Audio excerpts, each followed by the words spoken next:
Thank you all. This is a wonderful, tremendous day to celebrate. We all love Lane Community College, and there aren't many things that are so successful on the ballot these days when it comes to people agreeing to tax themselves, but Lane has been tremendously successful, and look at what we've done with it, the downtown campus, the improvements here.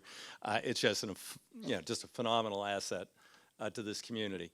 I've got to give a little shout out to Bob Ackerman, who's already been recognized, but Bob was key in helping me get to Congress and has served for many years as my campaign treasurer, and he's been a wonderful friend, and I know he's been an unbelievable advocate. I didn't know about about doing hay on the property, Bob. That's a story you never told me, so I'll have to catch up with that one later.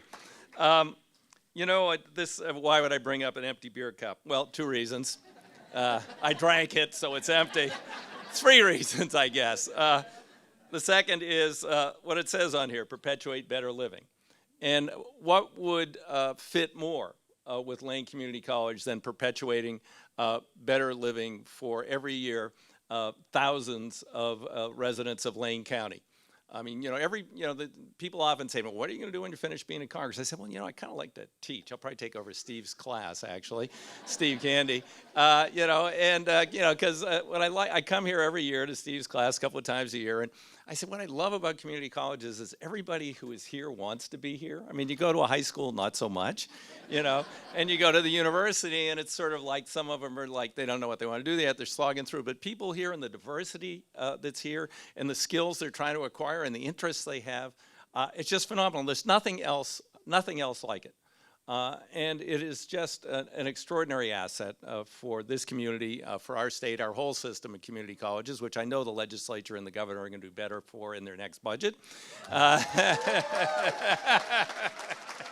Sorry, John. He's going to announce that a little later.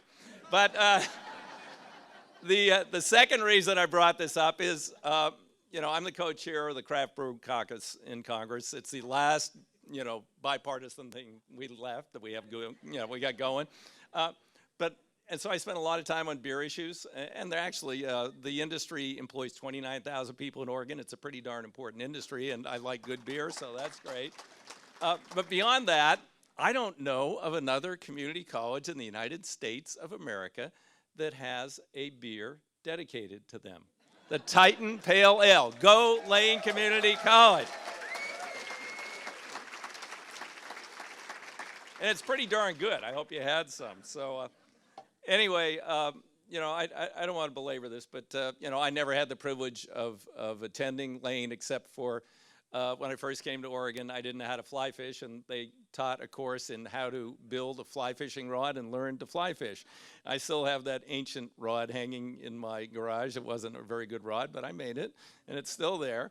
But I, know many, many, many friends who have attended here for various, both community ongoing education courses and for lifetime learning, and we used to have something called, I think, the Displaced Homemakers Program, and which was an extraordinary pioneering program in that area. So, I mean, when you think of the diversity of the people who've been educated here, not only in the most traditional ways for a two-year degree or a vocational degree or some sort of two-year professional degree, or to move on to a four-year institution, but for all the other diversity that it provides to our community, it's just something to celebrate. So happy 50th Lane Community College.